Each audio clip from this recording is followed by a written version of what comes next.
Hello guys, welcome to my YouTube channel knowledge warehouse. मैं Charu Agarwal by profession chartered accountant आपके सामने आज से अकाउंट्स की वीडियोस ला रही हूँ। मेरा मेन मोटिव यही है कि अकाउंट्स में लोगों को क्लैरिटी हो, मतलब कि क्रैम ना करना पड़े। तो मैंने जो वीडियोस बनाई है इस बेसिस पे बनाई है कि कॉन्सेप्ट की क्लैरिटी बच्चों में अच्छे से हो जाए, क्योंकि बच्चे ना बेसिक चीज़ों को ना क्रैम करते हैं, आगे आने वाले प्रोफेशनल करियर में उनको दिक्कत आती है।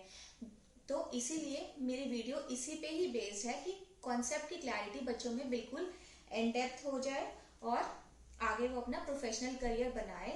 इसके बाद भी अगर आपकी कुछ क्वेरीज रह जाए तो आप मुझे कमेंट बॉक्स में भी डाल सकते हैं और मेल भी कर सकते हैं। मैं डेफिनेटली आपकी क्वेरी रिजॉल्व करने की कोशिश करूंगी।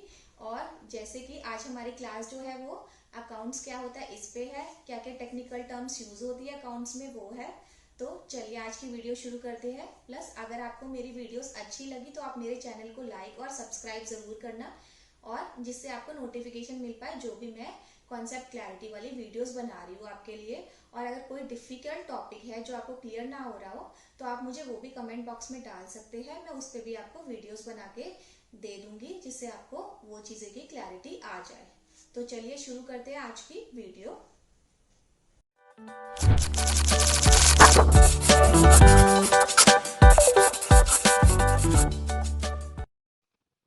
हेलो बच्चों, हम अपनी आज की क्लास स्टार्ट करते हैं।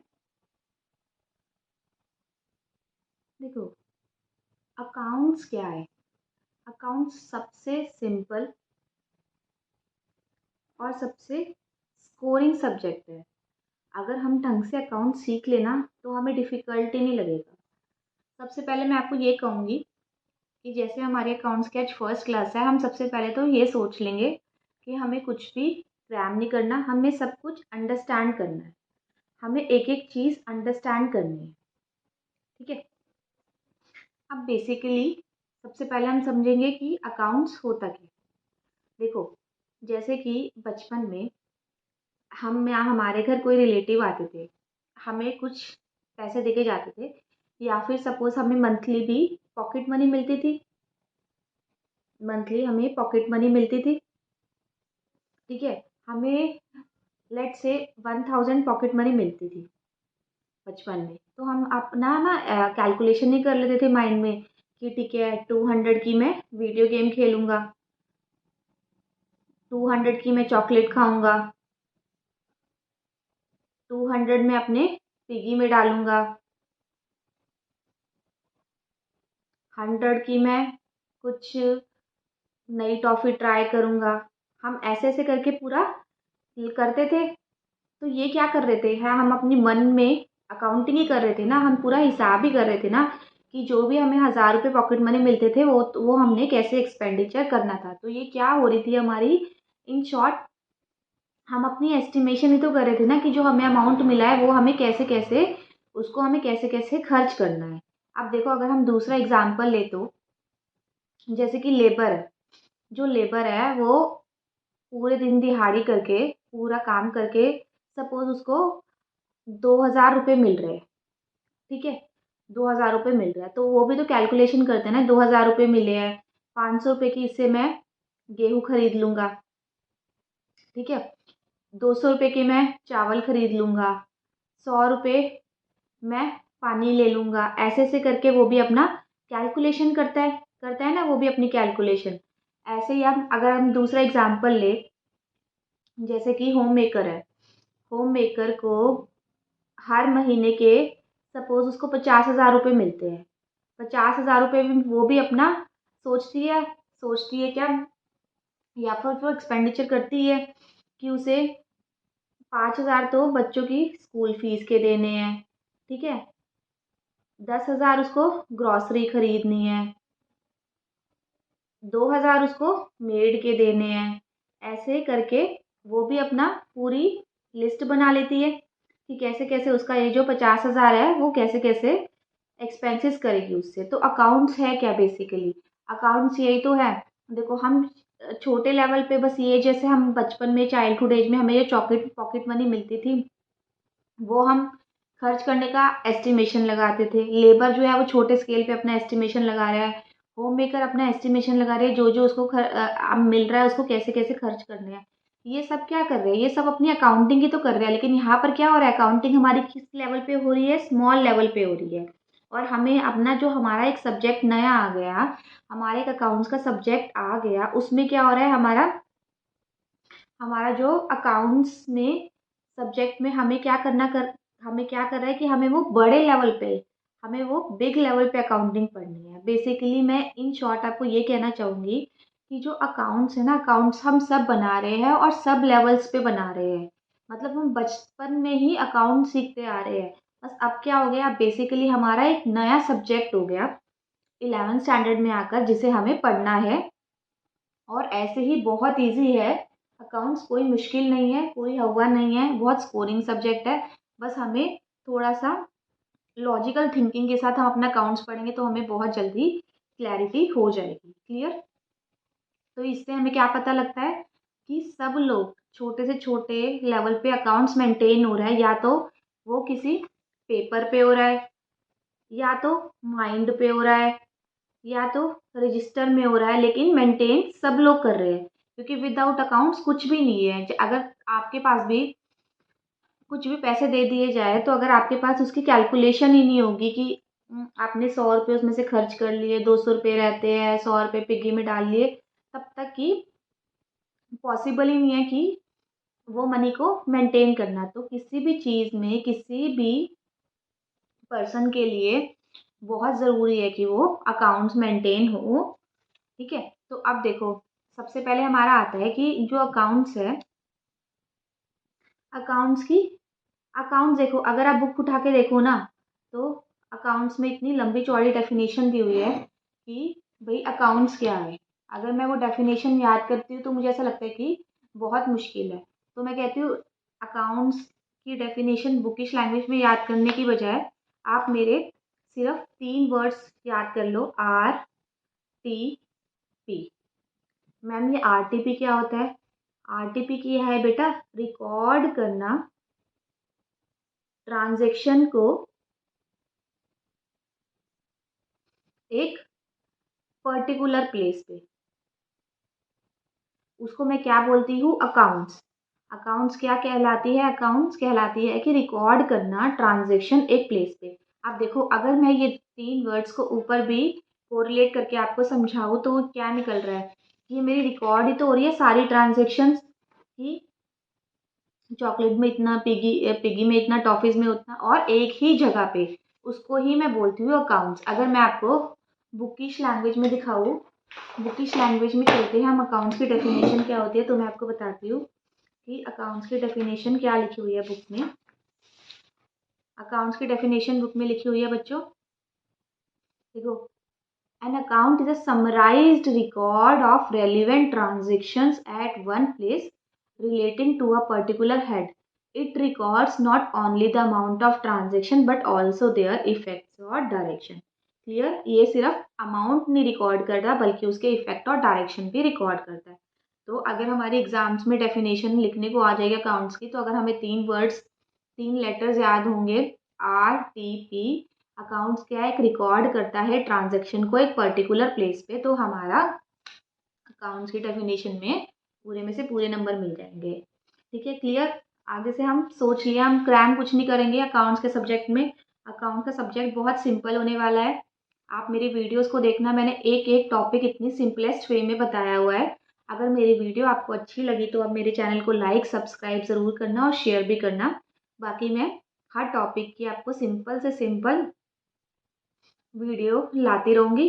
ठीक है? यहाँ पर अब मुझे पता लग गया कि मेरी डेफिनेशन क्या होती है अकाउंट्स की। आप देखो, रिकॉर्ड करना ट्रांजैक्शन को प्लेस पे। अब मैं आपको ये बताना चाहूँगी, देखो जैसे अकाउंट्स है, हर चीज़ को करने का ना एक पर्टिकुलर तरीका होता है। ठीक है? हमें समझ तो सारी चीज़ें आ जाती है, बट प्रेजेंटेबल भी तो होना चाहिए ना। उसको प्रेजेंट करने का भी फॉर्मेट्स एक प्रिस्क्राइब किया हुआ है। तो हम पढ़ेंगे कि अकाउंट्स को बनाते कैसे हैं, क्या फॉर्मेट होता है, कैसे प्रेजेंटेबल करते हैं। तो सबसे पहले मैं आपको अकाउंट्स का फॉर्मेट बना के दिखाऊंगी। ठीक है? ये हमारा अकाउंट्स का फॉर्मेट है। डेट, हमें पहले क्या करना है, अकाउंट्स को 2 पार्ट्स में डिवाइड कर लेना है, ठीक है। फॉर्मेट को दोनों इक्वल पार्ट्स में डिवाइड करना है। उसके बाद एक कॉलम बनाना है डेट का, एक बनाना है पर्टिकुलर्स, फिर बनाना है लेजर फोलियो, और ये बनाना है अमाउंट। फिर ऐसे ही डेट, पर्टिकुलर्स, लेजर फोलियो और अमाउंट। क्लियर? ये मेरा अकाउंट्स का फॉर्मेट है, ऐसे मैं अकाउंट्स ड्रॉ करती हूँ। देखो, ये मेरी है लेफ्ट हैंड साइड और ये मेरी है राइट हैंड साइड। क्लियर? सबसे पहले मेरा जो कॉलम है वो डेट का कॉलम है। डेट का कॉलम समझ गए सब बच्चे कि क्या डेट है वो मेंशन करना। पर्टिकुलर्स में क्या लिखा जाएगा कि ये जो अमाउंट आया है वो किसके रिलेट से आया है। जैसे जैसे हम आगे क्लासेस करेंगे ना, आपको समझ आता रहेगा। अभी सिर्फ मैं थोड़ा सा वैसे ही एक्सप्लेन कर रही हूँ कि पहले डेट आता है, फिर पर्टिकुलर आता है, ये जो अमाउंट है किससे रिलेटेड है। फिर ये जो लेजर फोलियो है इसको हम बोलते हैं LF stands for ledger folio, कि ये जो पर्टिकुलर्स लिखा है वो लेजर फोलियो के कौन से पेज नंबर पे है। ये लेजर फोलियो का मतलब है पेज नंबर। आगे आगे आकर क्लासेस में आपको क्लैरिटी होती जाएगी। और यहाँ पर फिर आएगा हमारा अमाउंट। ऐसे ही रिपीट होगा RHS। जो मेरी लेफ्ट हैंड साइड के फॉर्मेट्स है, जो भी मेरे कॉलम्स है वो भी मेरे सारे राइट हैंड साइड में भी आएंगे। वही आएगा डेट, पर्टिकुलर्स, लेजर फोलियो और अमाउंट। अभी आपको कन्फ्यूज़न थोड़ी बहुत हो रही होगी कि पर्टिकुलर कैसे आएगा, तो वो मैं आपको बता दूंगी जैसे हम आगे बढ़ते रहेंगे। बट अभी के लिए आप ये देख लो, अकाउंट्स क्या है। अकाउंट्स एक RTP है और इसका ये फॉर्मेट है जिसमें डेट आता है, पर्टिकुलर आता है, लेजर फोलियो आता है और अमाउंट आता है। क्लियर? चले आगे, आगे चलते हैं हम। अब देखो, जैसे कि अकाउंट्स अलग ही हो गया, ठीक है। अकाउंट्स एक अलग सब्जेक्ट हो गया, तो अकाउंट्स ने बोला कि मेरे ही अपने टेक्निकल टर्म्स यूज़ हो गई, मेरी अपनी टेक्निकल टर्म्स यूज़ हो गई। मैं कोई जैसे मैथ्स की या किसी सब्जेक्ट की टेक्निकल टर्म्स नहीं उठाऊंगा, ठीक है। तो अकाउंट्स में सारी टेक्निकल टर्म्स अलग अलग, मतलब सारी टेक्निकल टर्म्स है, टर्म्स अलग अलग है। कि प्लस को भी हम प्लस नहीं बोलते, कुछ और बोलते हैं। माइनस को भी हम माइनस नहीं बोलते, कुछ और बोलते हैं। तो ऐसे हम पढ़ेंगे आगे, ठीक है। सबसे पहले अकाउंट्स में आती है डेबिट और क्रेडिट। अब ये भी देख के ऐसा लग रहा है कि पता नहीं कितनी मुश्किल टर्म्स है ये, डेबिट और क्रेडिट, इसका क्या मतलब होगा। देखो, जैसे मैंने कि अभी आपको ऊपर बताया है कि अकाउंट्स कह रहा है कि मैं कोई भी टर्म पुरानी किसी और सब्जेक्ट की यूज़ नहीं करूँगा। मेरा सब्जेक्ट अलग है तो मेरी टर्म्स भी अलग ही यूज़ होगी, ठीक है। तो डेबिट का क्या मतलब होता है, डेबिट का भी मतलब प्लस भी हो सकता है, माइनस भी हो सकता है। ऐसे ही क्रेडिट भी प्लस भी हो सकता है और माइनस भी हो सकता है। इसमें से अकाउंट्स में से, मतलब कि डेबिट का मतलब प्लस भी हो सकता है, माइनस भी हो सकता है। ऐसे ही क्रेडिट का मतलब प्लस भी हो सकता है, माइनस भी हो सकता है। ये किस पे डिपेंड करता है, ये डिपेंड करता है, ये वेरी करता है कि आपकी नेचर ऑफ अकाउंट्स क्या है, आपका नेचर ऑफ अकाउंट्स क्या है। क्लियर? तो अगर डेबिट आ जाए तो हमें ये सोच में नहीं डूबना कि डेबिट का क्या मतलब है। अब हमें यहाँ पर क्लियर हो गया कि डेबिट प्लस भी हो सकता है, माइनस भी हो सकता है। ये किस पे डिपेंड करता है कि नेचर कैसा है अकाउंट्स का। और क्रेडिट भी प्लस भी हो सकता है, माइनस भी हो सकता है। ये भी किस पे डिपेंड करता है कि नेचर क्या है अकाउंट्स का। अब जैसे जैसे मैं आपको बताऊंगी कि अकाउंट्स क्या होते हैं, कैसे होते हैं, कैसे क्लासिफिकेशन किया हुआ है अकाउंट्स का, तो आपको वहाँ पर क्लैरिटी आ जाएगी। अभी तक के लिए बस आपको ये समझना है कि डेबिट कुछ भी नहीं है। अगर डेबिट वर्ड आ जाए तो इसका मतलब यही है कि प्लस करना है या फिर माइनस करना है। ऐसे ही अगर क्रेडिट आ जाए तो आपको इसका मतलब यही है कि प्लस करना है या फिर माइनस करना है। और ये किस पे डिपेंड होता है, ये डिपेंड होता है कि अकाउंट्स का नेचर कैसा है। अब आगे आगे हम और पढ़ते रहेंगे कि अकाउंट्स कितने तरीके से के होते हैं और चीज़ें हमें क्लैरिटी होती रहती है। अभी तक आपको क्लियर हो रहा है सारा, हम बहुत आराम आराम से चल रहे हैं। कोई भागा दौड़ी नहीं करनी, बस हमें क्या करना है, अकाउंट्स स्कोरिंग करना है, स्कोर करना है अकाउंट्स में अच्छे, क्योंकि बहुत सिंपल है। और हमने ये सोच लिया है कि हमें कुछ भी क्रैम नहीं करना, हमें सब कुछ समझना है। बेसिकली देखो, जैसे मैं आपको समझा रही हूँ, अगर कोई भी चीज़ में आपको डाउट है, क्लैरिटी नहीं हो रही है, तो आप मुझे मेल भी कर सकते हैं और मुझे कमेंट बॉक्स में भी डाल सकते हैं। ये चीज़ की मुझे क्लैरिटी नहीं आ रही है। अभी तक हमने समझ लिया है कि अकाउंट्स होता क्या है, डेफिनेशन क्या है अकाउंट्स की, अकाउंट्स का फॉर्मेट क्या होता है, और अब हमने पढ़ा है कि डेबिट और क्रेडिट क्या होता है। तो डेबिट और क्रेडिट भी समझ आ गया कि सिर्फ प्लस और माइनस है। जैसे मैथ्स में हम बोलते हैं एडिशन और सब्ट्रैक्शन, ऐसे ही अकाउंट्स में क्या बोलते हैं, हम एडिशन और सब्ट्रैक्शन नहीं बोलते, हम अकाउंट्स में बोलते हैं डेबिट या फिर क्रेडिट। ठीक है। मैथ्स की जो टर्म्स होती है उसमें हमारा एडिशन और सब्ट्रैक्शन है, और अकाउंट्स की टर्म में हमें एडिशन और इंस्टीड ऑफ एडिशन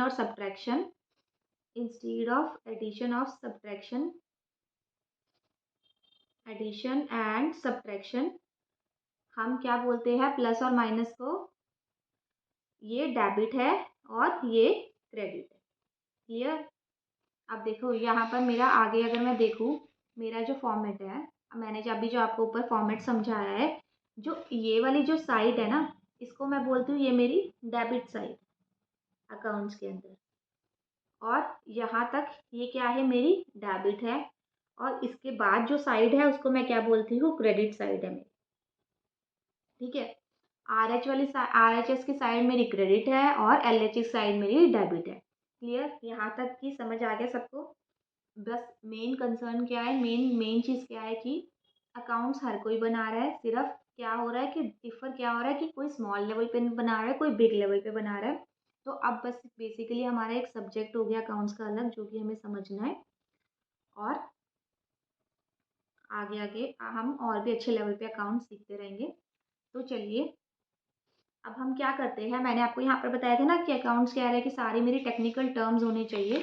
तो अब हम जो अकाउंट्स के अंदर टेक्निकल टर्म्स है ना, वो धीरे धीरे लेके चलते हैं और अपनी टेक्निकल टर्म्स में क्लैरिटी करते हैं। ये बहुत ज़्यादा इंपॉर्टेंट क्लास है, क्योंकि इसी क्लास पे आपका आगे आने वाली सारी क्लासेस बेस्ड है। क्योंकि जब तक आपको टर्म्स नहीं समझ आएगी अकाउंट्स की, आपको दिक्कत आएगी आगे कॉन्सेप्ट क्लैरिटी में। तो हमें एक एक चीज़ ढंग से समझनी है। ठीक है। ठीक है। हम यहाँ पर शुरू कर रहे हैं टेक्निकल टर्म्स। देखो, मैं एक वेल नोन सीरियल का एग्जांपल लेती हूँ, जो कि मोस्टली लोग देखते हैं, जिससे कि आपको क्लैरिटी आए टेक्निकल टर्म्स को समझने में। देखो, जो तारक मेहता आता है, तारक मेहता का उल्टा चश्मा, उसमें जेठालाल है। ठीक है। हम जेठालाल के उससे अपनी सारी टेक्निकल टर्म समझेंगे, और हम लोग देखते भी है, काफ़ी लोग देखते हैं। जो नहीं भी देखते, वो भी ये मत समझना कि अगर हम नहीं देखते इस एग्जाम्पल से तो मुझे समझ नहीं आएगा, तब भी मैं सारी चीज़ें क्लियर बहुत अच्छे से करने वाली हूँ। अब जेठालाल, ठीक है, जेठालाल के का बिजनेस है, उसने शोरूम खोला हुआ है। शोरूम में वो मोबाइल्स रखता है, सारा इलेक्ट्रिकल सामान रखता है, मोबाइल हैंडसेट रखता है, रेफ्रिजरेटर्स रखता है, ठीक है, टीवी रखता है, ये सारी चीज़ें रखता है वो। ठीक है। तो जेठालाल ने बिजनेस खोल रखा है, उसका शोरूम है, ये सारी चीज़ें रखता है। अब जो जेठालाल है और जो उसका बिजनेस है, वो दोनों एक सेपरेट लीगल एंटिटी है। मतलब कि जेठालाल अलग है और उसका बिजनेस अलग है। ध्यान से सुनना, अभी तुम्हें थोड़ा कंफ्यूजिंग लगेगा, बट धीरे धीरे ग्रेजुअली समझ आता रहेगा। जेठालाल अलग है और बिजनेस उसका अलग है। अब जेठालाल के पास 10 लाख रुपए थे। ठीक है। सपोज हम स्टार्टिंग से शुरुआत करते हैं। जेठालाल गांव से आया। ठीक है। जेठालाल गांव से आया, उसके पास थे 10 लाख रुपए। तो उसने सोचा कि मैं बिजनेस शुरू करूं। तो उसने बिजनेस शुरू किया और शोरूम ओपन कर दिया। ठीक है। तो उसने ये 10 लाख इन्वेस्टेड कर दिए बिजनेस में।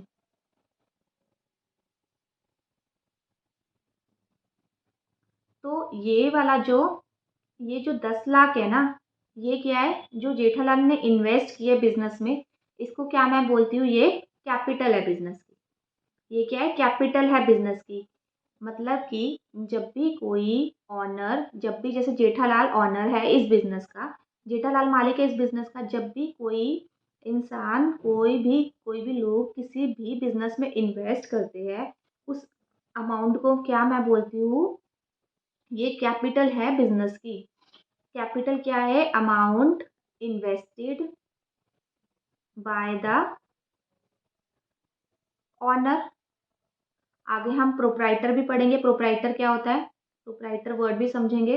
अभी फिलहाल आप ये सोच लो, ऑनर, जो भी अमाउंट इन्वेस्टेड होता है ऑनर के द्वारा बिजनेस में, उसको क्या मैं बोलती हूँ, ये कैपिटल है। क्लियर? जेठालाल अपना गांव से आया, उसने बिजनेस सोचा कि मैं बिजनेस खोलूँ, और उसके पास 10 लाख रुपए थी, उसने 10 लाख अपना बिजनेस में इन्वेस्ट कर दिया। तो ये जो 10 लाख का अमाउंट है, ये क्या है, मेरी कैपिटल है। ठीक है, अगर हम इसे इंग्लिश लैंग्वेज में समझे तो कैपिटल क्या है, जो भी अमाउंट है इन्वेस्टेड है ऑनर के द्वारा बिजनेस में, उसको मैं क्या बोलती हूँ, मेरी कैपिटल है। क्लियर? देखो अब हम बिल्कुल क्लियर हो गए, यहाँ पर कोई दिक्कत नहीं है। अब हम एक एक वर्ड जो मैंने आपको पहले पढ़ाया था वो समझते हैं। अब देखना आपको कितनी क्लैरिटी आएगी चीज़ों में। Capital means the amount which the proprietor, capital वो अमाउंट है जो कि प्रोप्राइटर ने इन्वेस्ट किया अपनी फर्म में और क्लेम कर सकते हैं अपनी फर्म से। ठीक है, यही मैंने बताया कि जेठालाल आया था, वो 10 लाख रुपए लेकर आया था बिजनेस में, उसने ये जो इन्वेस्ट किया है वो उसकी कैपिटल है। और ये जब बिजनेस खत्म हो जाएगा, बिजनेस वाइंड अप हो जाएगा, तो जेठालाल इस कैपिटल को बिजनेस से वापस भी ले सकता है। ठीक है, तो ये जो फर्म के लिए लाइबिलिटी है टूवर्ड्स द ऑनर, ये जो बिजनेस है बिजनेस के लिए लाइबिलिटी है, क्योंकि मैंने आपको ऊपर बताया था जो जेठालाल है और बिजनेस है वो अलग एंटिटी है, तो इसलिए ये अलग है, दोनों की दोनों अलग है। जेठालाल भी अलग है और ये बिजनेस उसका जो अलग है वो भी अलग ही है। ठीक है, तो ये लाइबिलिटी है, फर्म की लाइबिलिटी है कि जब फर्म बंद हो जाएगी, जब बिजनेस बंद हो जाएगा, अब फर्म से कंफ्यूज मत होना बेटा, फर्म भी आगे हम पढ़ेंगे कि फर्म क्या होती है। ठीक है, जब बिजनेस खत्म हो जाएगा, बंद हो जाएगा, तो बिजनेस को वापस पे करना पड़ेगा ये अमाउंट जेठालाल को। देखो धीरे धीरे धीरे धीरे बड़ी सारी टेक्निकल टर्म्स हैं, एक दूसरे में कोरिलेट है। जैसे यहाँ पर प्रोप्राइटर नया आ गया, फर्म नई आ गई, तो हम जैसे जैसे बढ़ते जाएंगे वैसे वैसे क्लैरिटी आती रहेगी। फर्म का क्या मतलब है, फर्म क्या होता है कि फर्म एक तो पार्टनरशिप फर्म होती है जिसमें कि 2 लोग मिलकर, चाहे 3 लोग मिलकर या 10 लोग मिलकर पार्टनरशिप फर्म बनाते हैं, और एक अकेले प्रोप्राइटरी फर्म होती है जिसमें कि एक ही ऑनर होता है, एक लोग मिलकर बनाते हैं। जैसे इस केस में जेठालाल अकेला ऑनर है, सोल प्रोप्राइटर है, सोल का मतलब अकेला प्रोप्राइटर है, तो ये जो है उसको हम बोलते हैं ये सोल प्रोप्राइटर है। ठीक है, तो फर्म बिजनेस को ही हम फर्म बोलते हैं। ठीक है, इस बिजनेस को ही हम फर्म बोलते हैं। फॉर द फर्म ये लाइबिलिटी है ऑनर के थ्रू, ये बिजनेस के लिए फर्म लाइबिलिटी है कि जब बिजनेस बंद हो जाएगा तो उसको जेठालाल को 10 लाख रुपए वापस करने पड़ेंगे। ठीक है, और शॉर्ट क्या हो गया, कैपिटल उस अमाउंट को बोलते हैं कि जो ऑनर ने, जो भी किसी पर्सन ने जिसने कि बिजनेस शुरू किया, उसने इन्वेस्ट किया है बिजनेस में। यहाँ पर जेठालाल 10 लाख रुपए लेकर आया था, उसने बिजनेस में इन्वेस्ट किए है, उसको क्या बोलेंगे, ये उसकी कैपिटल है। और जब बिजनेस बंद हो जाएगा तो उसको जेठालाल को वो वापस करने पड़ेंगे। अब क्या है, अब नेक्स्ट मेरा आता है लाइबिलिटी। देखो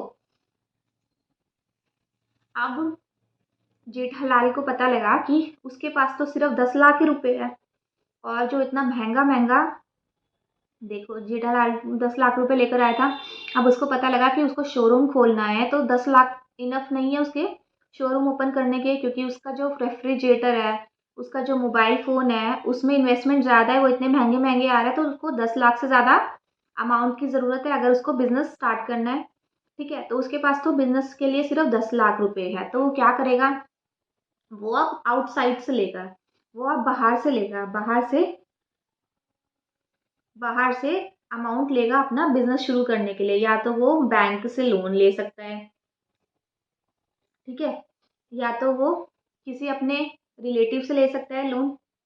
तो जो चीज़ जो हमें लाइबिलिटी हो, जो हमें पे ऑफ करनी हो, देखो लाइबिलिटी का मतलब कि मेरे सर पे बोझ है, मेरे सर पे बोझ है कि मुझे इस चीज़ को पे ऑफ करना है। क्लियर? देखो इन शॉर्ट मैं तुम्हें एक चीज़ और बताती हूँ। जैसे कि मेरे पास 10 लाख रुपए है, अभी ऑन द स्पॉट मेरे पास सपोज 15 लाख रुपए है, तो इसके भी दो हिस्से हैं। 10 लाख तो मेरे खुद के थे, मैंने जो कमा रखे हैं, और 5 लाख मेरे लोन के थे, जो मैंने लोन ले लिया बैंक से। तो जो 5 लाख रुपए, 10 लाख है उसका तो ठीक है, वो मेरे ही पैसे हैं, लेकिन 5 लाख जो है, जो मेरे लोन के हैं, वो मुझे चुकाने हैं, मुझे पे ऑफ करने हैं, ये मेरे सर पे बोझ है। जो मेरे सर पे बोझ होता है उसको मैं क्या बोलती हूँ, ये मेरी लाइबिलिटी है कि मुझे पे करनी है। ठीक है, ये मेरी क्या है, लाइबिलिटी है जो मुझे पे करनी है।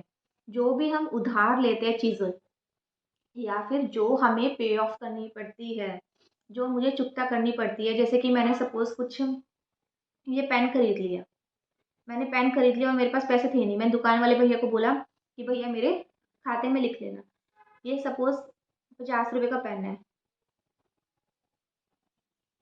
तो मेरे खाते में लिख लेना, तो ये भी मेरी लाइबिलिटी है कि मुझे शॉपकीपर को 50 रुपये पे करने पड़ रहे हैं। क्लियर? तो हम डेफिनेशन पढ़े, लाइबिलिटी की क्या डेफिनेशन है। Liability means the amount which the firm owes to other, वो अमाउंट है जो कि फर्म उधारी पर लेता है बाहर वालों से, that is accepting the proprietor, proprietor से नहीं लेता, वो किससे लेता है, बाहर वालों से लेता है, तो उसको मैं क्या बोलती हूँ, ये मेरी लाइबिलिटी है। ठीक है, अब देखो लाइबिलिटी दो प्रकार टाइप्स की होती है, लॉन्ग टर्म लाइबिलिटी और current liability. Long term liability वो लाइबिलिटी होती है जो कि मुझे 1 साल से के बाद पे करनी है, और करंट लाइबिलिटी वो होती है जो मुझे इंस्टेंट अभी करंटली ही पे ऑफ करनी है। ये क्लियर? लाइबिलिटी इन शॉर्ट क्या होती है, उधारी, सर पे बोझ की वो चीज़ हमें पे ऑफ करनी है, उसको क्या मैं बोलती हूँ, मेरी लाइबिलिटी है।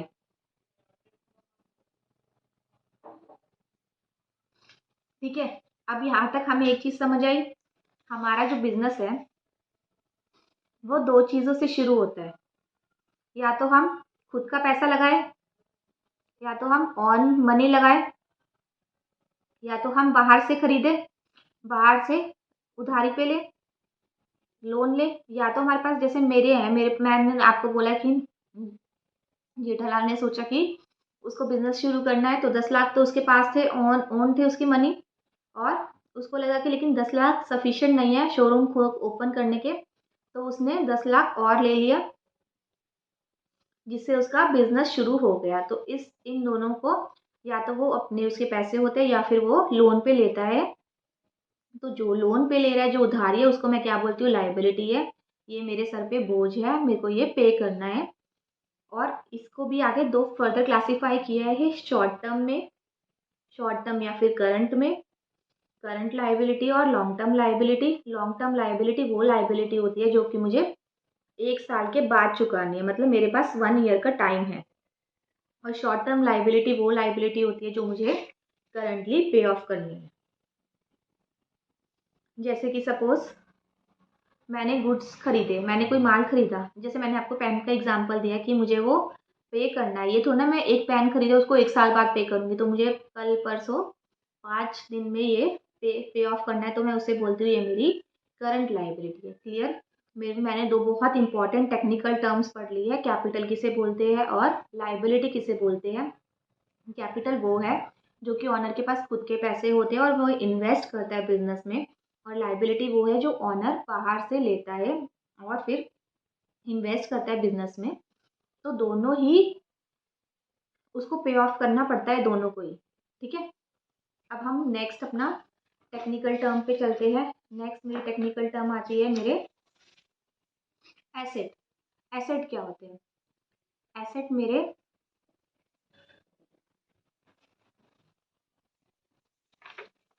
देखो अब जेठालाल के केस में हम देखते हैं,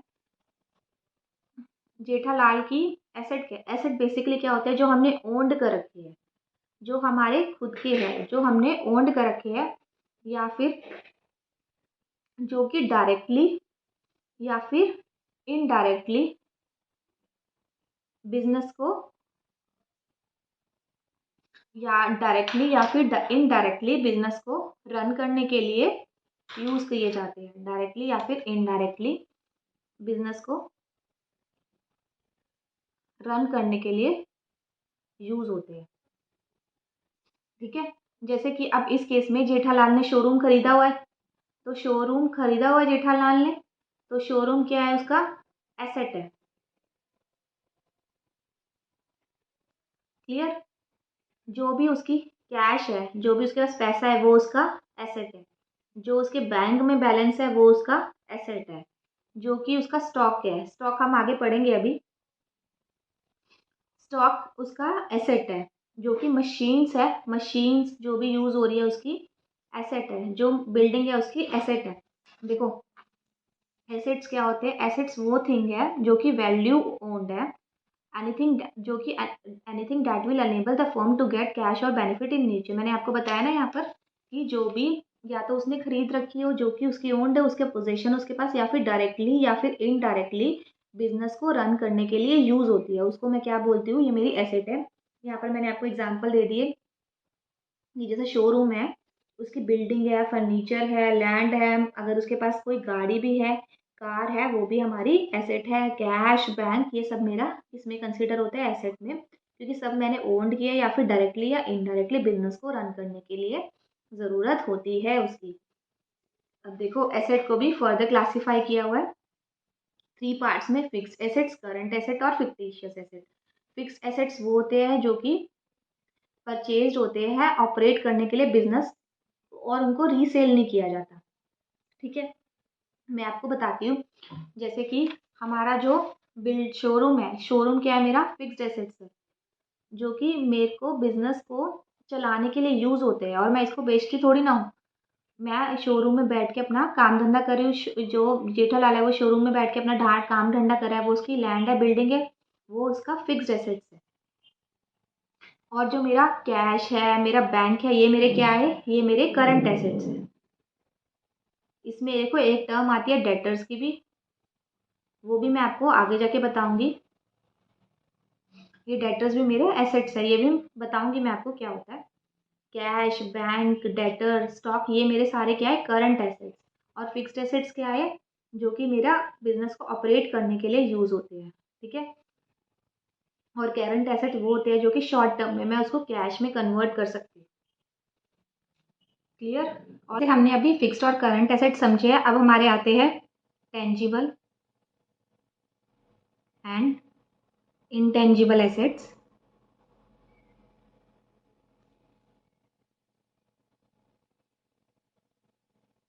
देखो,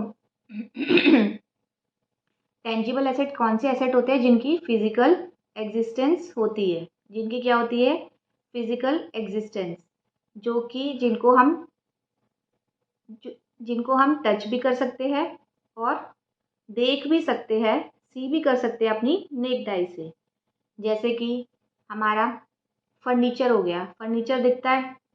हमारी लैंड एंड बिल्डिंग हो गई। हमारा स्टॉक हो गया, स्टॉक में आगे बताऊंगी आपको क्या होता है। टेंजिबल एसेट वो एसेट्स होते हैं जिनकी फिजिकल एग्जिस्टेंस होती है, जिनको हम टच भी कर सकते हैं और देख भी सकते हैं। ऐसे ही जो इंटेंजिबल एसेट है, वो इसका वाइस वर्सा है, जिसकी कोई फिजिकल एग्जिस्टेंस नहीं होती। जिसकी क्या नहीं होती? कोई फिजिकल एग्जिस्टेंस नहीं होती, और जो कि हम सी भी नहीं कर सकते और टच भी नहीं कर सकते। जैसे कि हमारी हो गई गुडविल, सॉफ्टवेयर्स, और गुडविल हो गई, सॉफ्टवेयर हो गए, पेटेंट हो गए। जैसे जो हमारे सिस्टम में सॉफ्टवेयर डलता है, उसको हम देख थोड़ी ना सकते कि क्या सॉफ्टवेयर है। ऐसे ही टेंजिबल और इनटेंजिबल एसेट यहाँ पर हमारे समझ आ गए कि टेंजिबल एसेट्स वो एसेट्स होते हैं जो कि हमें दिखते हैं, और इनटेंजिबल एसेट वो होते हैं कि जो हमें दिखते नहीं है और जिनकी ना ही कोई फिजिकल एग्जिस्टेंस होती। अब देखो, हमने पढ़ लिया ये एसेट्स का, फिक्स्ड एसेट्स और करंट एसेट्स हमने पढ़ लिए। अब हमारा थर्ड आता है फिक्टिशियस एसेट। फिक्टिशियस एसेट्स समझते हैं, फिक्टिशियस एसेट्स होता क्या है? देखो, फिक्टिशियस एसेट्स देखो नाम से ही पता चल रहा है फिक्टिशियस एसेट्स का क्या मतलब है, फेक एसेट। फिक्टिशियस एसेट मतलब फेक एसेट। मैं इन शॉर्ट आपको यही बताऊंगी फिक्टिशियस एसेट क्या होते हैं। फेक एसेट होते हैं जो कि मतलब एक्चुअली में एग्जिस्ट नहीं करते, जो कि एग्जिस्ट करते ही नहीं है। जैसे कि मैं आपको डेफिनेशन पढ़ती हूँ। fictitious assets are those assets which are neither tangible asset nor intangible asset। ना तो वो टेंजिबल होते, ना तो फिजिकल उनकी एग्जिस्टेंस होती, ना ही वो इंटेंजिबल के क्राइटेरिया में आते। but they are losses not written off in the year in which they are incurred but in more than one accounting period। अब हम इसे समझते हैं ये क्या कहना चाहता है। ठीक है, देखो जैसे कि हम सारे अपना टेक्निकल टर्म जेठालाल के एग्जाम्पल से समझ रहे हैं, ये भी हम फिक्टिशियस एसेट को भी जेठालाल के एग्जाम्पल से समझते हैं। जैसे जेठालाल का शोरूम है, उसका बिजनेस है, तो उसने सोचा कि मैं अपनी क्यों ना बिजनेस की एडवर्टाइजमेंट करूँ। तो उसने लिया सलमान खान को एडवर्टाइजमेंट पर्पस के लिए। तो सलमान खान ने बोला कि मैं ऐड करने के लिए तैयार हूँ, लेकिन जो मेरी फीस होगी वो 1 करोड़ रुपए होगी। तो जो जेठालाल एग्री कि वो 1 करोड़ रुपए पे कर देगा। आप सपोज जेठालाल ने 22 और 23 में उसको 2022 और 23 ईयर में उसको 1 करोड़ रुपए पे कर दिए इस साल में।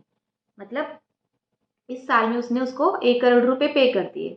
तो अब देखो सपोज अगर जेठालाल की अब ये जो एडवर्टाइजमेंट उसने सलमान खान ने किया है, अब ये जो जितना 1 करोड़ खर्च हुए उसके, अब जो ये वाली जो एड है वो तो आती रहेगी टीवी पे। मतलब उस एड से मेरे को जो बेनिफिट है ये थोड़ी ना कि सिर्फ मुझे जिस साल में मैंने पे किया उसी साल में उसका बेनिफिट मिलेगा, मुझे आगे आने वाले ईयर्स में भी मिलेंगे, मुझे आगे आने वाले 5 साल कितने भी सालों में भी उसका बेनिफिट मिल सकता है। ज़रूरी थोड़ी ना जो 1 करोड़ का एक्सपेंडिचर किया है वो सिर्फ मेरा इसी पीरियड से रिलेटेड है, वो तो आगे आने वाले पीरियड में भी मुझे उसका बेनिफिट मिलेगा। पहली चीज़। दूसरी चीज़ ये है कि जो मैंने उसको 1 करोड़ रुपए दिए, अगर मैं सिर्फ इसी साल मान लेती हूँ कि मेरा 22 और 23 का एक्सपेंडिचर है, तो अगर लेट्स से उसका 2022 और 23 में उसका प्रॉफिट हुआ 80 लाख का। ठीक है, और वो क्या कह रहा है कि अगर वो इस 1 करोड़ का 1 करोड़ इसी साल में मान ले, इसी साल का खर्चा है 1 करोड़ रुपए, तो उसको क्या दिखेगा, उसको दिखेगा कि इस साल उसको 20 लाख का लॉस हो गया, जबकि वो एक्चुअली में उसका 20 लाख का इस साल थोड़ा ना लॉस है। जो उसने यहाँ पर 1 करोड़ रुपए एक्सपेंडिचर किया है वो तो उसके आगे आने वाले ईयर्स में भी उसका बेनिफिट मिलेगा। तो अगर मैं उसी 1 करोड़ को इस साल में एक्सपेंस मान के ट्रीट कर लूँ, प्रॉफिट एंड लॉस की कैलकुलेशन कर लूँ, तो मेरा जो प्रॉफिट एंड लॉस आएगा वो बिल्कुल ठीक नहीं आएगा, वो एक्चुअल नहीं आएगा। तो उसी चीज़ को अवॉइड करने के लिए अकाउंट्स में एक चीज़ करते हैं हम, क्या चीज़ करते हैं कि जो भी मेरा 1 करोड़ रुपए का एक्सपेंडिचर है वो उसको मैं 1 ईयर में ही ना डालकर 5 साल में उसका ब्रेकअप कर लूँ। 5 साल में, 4 साल में, डिपेंड करता है कि वो किस टाइप का एक्सपेंडिचर है और हमें कितने सालों तक उसे अपना बेनिफिट मिलेगा। तो 1 करोड़ मतलब 5 साल में अगर उसको डिवाइड कर लेता हूँ तो 20 लाख, 20 लाख, 20 लाख, 20 लाख और 20 लाख।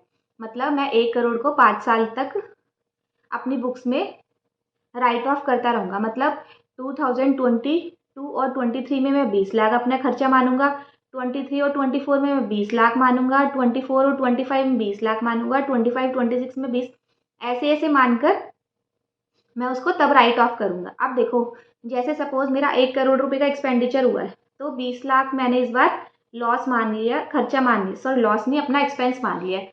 तो अब 80 जो लैक्स है, 80 लैक्स मैं अपना बुक्स में कैसे दिखाऊंगी, तो 80 लैक्स जो मैं अपना बुक्स में दिखाऊंगी वो एज फिक्टिशियस एसेट दिखाऊंगी। वो मेरा क्या है, फिक्टिशियस एसेट है मेरा, वो मेरा क्या है, फिक्टिशियस एसेट्स की तरह मैं उसको अपनी बुक में खड़ा करूंगी। क्लियर, मैंने आपको स्टार्टिंग में ही बोल दिया था जो फिक्टिशियस एसेट है वो कोई एसेट नहीं है, वो एक फेक एसेट है जो हमें बुक में खड़ा करना है। क्लियर यहाँ पर। अब देखो हम डेफिनेशन पे आते हैं अपनी बुकिश वाली बुक में क्या लिखी हुई है। Fictitious assets are those assets which are neither tangible assets nor intangible asset. ठीक है, वो हमें समझ आ गया। They are losses not written off in the year in which they are incurred but in more than one accounting period. उस losses वो जिस साल में इनकर्ड होते हैं उसी साल में उनको राइट ऑफ नहीं करते, बल्कि उनको मोर देन वन अकाउंटिंग पीरियड में करते हैं। जैसे कि मैंने आपको ये वाला एग्जांपल लेके बताया कि 1 साल की बजाय मैं उसको 5 साल में करूँगी। जेठालाल उसको 5 साल में राइट ऑफ करेगा और वो हर साल 20-20 लाख राइट ऑफ करके और रिमेनिंग बैलेंस वो आपका बुक्स में खड़ा रहेगा as a fictitious asset. Clear? यहाँ पर मेरा एसेट्स क्लियर हो गए। एसेट हमारा वो होते हैं जो ओन्ड की होती है और डायरेक्टली और इनडायरेक्टली बिजनेस को रन करने के लिए होते हैं और जिनसे हमें फ्यूचर में कोई बेनिफिट मिलना होता है। अब नेक्स्ट हमारी टेक्निकल टर्म आती है, हमारी आती है डेटर्स। डेटर्स क्या होते हैं? देखो, जैसे मैंने आपको बताया था कि अकाउंट्स क्या कह रहा है, कि अकाउंट्स ये कहता है कि मैं अपनी सारी नई टेक्निकल टर्म्स लूँगा, मैं किसी भी और सब्जेक्ट की कोई भी टर्म यूज़ नहीं करूँगा। तो अब देखो, मैं एग्जांपल देती हूँ। जेठालाल के पास बबीता जी आई। बबीता जी ने उसको बोला कि जेठा जी मुझे एक हैंडसेट चाहिए, एक मोबाइल फ़ोन चाहिए, आप मुझे दिलवा दो, दे दो। तो जेठा जी ने उसको ले दिया 50,000 का। अब बबीता जी के पास पैसे नहीं है, बबीता जी के पास पैसे नहीं है, तो जेठा जी कह देता है कोई बात नहीं, आप मुझे बाद में दे देना। तो जेठालाल की बुक्स में बबीता जी क्या हुई? डेटर्स हुई, कि उन्होंने उसको माल तो सप्लाई कर दिया लेकिन अभी पैसे उससे लेने बाकी है। इन शॉर्ट, जहाँ तक समझ आया आपको, क्या समझ आया कि जो डेटर्स है वो कौन है? हमारे लेमैन भाषा में कस्टमर्स है, जिनको हमने सोल्ड कर दिया और जिनसे हमें अभी मनी रिसीव नहीं हुई है। क्लियर? डेटर्स क्या है? हमारे कस्टमर्स है। जैसे मैंने आपको जेठालाल का एग्जाम्पल दिया, बबीता जी आई जेठालाल से अब हैंडसेट करने के, उसके पास पैसे नहीं थे तो वो उसको बाद में देगी। तो जेठालाल की बुक में बबीता जी क्या है? डेटर्स है। क्लियर? और डेटर भी एसेट्स के अंदर आते हैं। डेटर्स किसके अंदर आते हैं? एसेट्स के अंदर आते हैं। ये हमारे करंट एसेट्स है। क्लियर? अब हम आगे चलते हैं आगे। अब हमारा आता है नेक्स्ट, स्टॉक। देखो, अब फिर से हम एग्जाम्पल लेते हैं। जेठालाल है, जेठालाल के पास आए मेहता जी। उन्होंने कहा कि मुझे एक लैपटॉप खरीदना है। अब जेठालाल ने क्या बोला? नत्थू काका देखो, हमारे स्टॉक में उस कंपनी का लैपटॉप पड़ा है या नहीं पड़ा। समझ गए? मतलब कि स्टॉक वो होता है जिससे कि ऑनर डीलिंग कर रहा हो।